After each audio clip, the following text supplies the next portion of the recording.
Spokane voters could weigh in this year on whether to decriminalize certain mushrooms. That is, if one group of activists have their way. Our political reporter Casey Decker explains.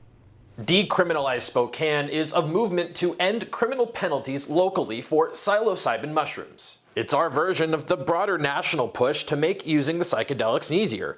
Several cities have already decriminalized, and recently, voters in the state of Oregon went a step further, making psilocybin outright legal for therapeutic purposes. So what exactly is the proposal here in Spokane? Well, here are the basics. 1. It would make enforcing laws against psilocybin mushrooms the lowest possible priority for city police. 2. It would ban any city resources from being used to punish people for those offenses. That means police would be directed basically not to punish using, having, growing, or transferring small amounts of the shrooms as long as the people involved are over 21. It would all still technically be illegal, but local cops and courts just wouldn't be allowed to use their time and money to enforce the laws against mushrooms. There would be an exception to that though. The third thing the proposal would do, make it a civil infraction, like a traffic ticket, to use shrooms in public. Of course, all this would only apply within city limits. So how likely is all of that to actually happen? Well, there are still a number of steps supporters need to take. They've already taken the first step and submitted the proposal to the city. Now a city official will decide whether the language meets certain legal requirements for the ballot. If he okays it, supporters will need to gather a few thousand signatures. If they succeed in doing that, the measure will then be put on the city ballot. Then it needs a majority of voters to approve it before it would become law. Of course, one other twist here, right now, all personal drug possession is decriminalized in the state of Washington. That's because the state Supreme Court recently struck down the law that made possession a felony here,